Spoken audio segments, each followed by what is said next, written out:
Mobile রিচার্জের দাম বাড়ানোর ব্যাপারে হস্তক্ষেপ নয়, স্পষ্ট করল কেন্দ্র। এই বছরে মধ্যবিত্তের কাছে অন্যতম বড় ধাক্কা ছিল মোবাইল রিচার্জের দাম বেড়ে যাওয়া।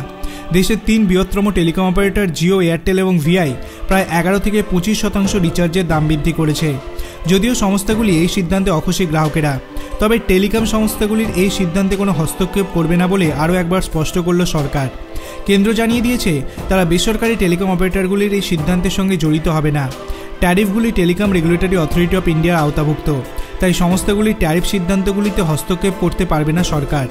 সেই প্রসঙ্গে যোগাযোগ ও গ্রামীণ উন্নয়ন প্রতিমন্ত্রী ডক্টর পেশামানি চন্দ্রশেখর বলেন, 2004 সালে টেলিকম পরিষেবা বাজারে পর্যাপ্ত প্রতিযোগিতার উপস্থিতি নির্ধারণ করার পরে বিশ্বের অনেক দেশের সঙ্গে তাল মিলিয়ে মোবাইল টেলিকম পরিষেবার জন্য সহনশীলতার নীতি গ্রহণ করেছে। তাই এটি বোঝায় যে চাহিদা এবং সরবরাহের উপর ভিত্তি করে প্রতিযোগিতামূলক বাজারে টেলিযোগাযোগ পরিষেবার জন্য ট্যারিফ নির্ধারণ সংস্থাগুলির কাছে স্বাধীন সিদ্ধান্ত।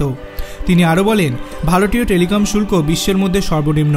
তুলনা করার জন্য ভারতে 1 জিবি ডেটার গড় খরচ প্রায় $0.20 কম, ভারতীয় মুদ্রায় $16.95, যেখানে মার্কিন যুক্তরাষ্ট্রের একই খরচ গড়ে $6 বা ভারতীয় মুদ্রায় 508 টাকা। একমাত্র বিষয় যা টেলিকম নিয়ন্ত্রক সংস্থার তরফে টেলিকোগুলির জন্য বাধ্যতামূলক করা হয়েছে তা হল শুল্কের কোনো পরিবর্তন আনা হলে 7 দিনের মধ্যে তার রিপোর্ট জমা দিতে হবে।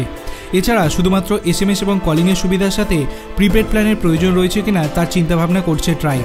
আপনার কি মনে হয় আগামী দিনে কি টেলিকম কোম্পানিগুলি তাদের প্ল্যানের দাম কমাতে পারে? সেটি আপনি ভিডিওর কমেন্ট সেকশনে জানাতে পারেন।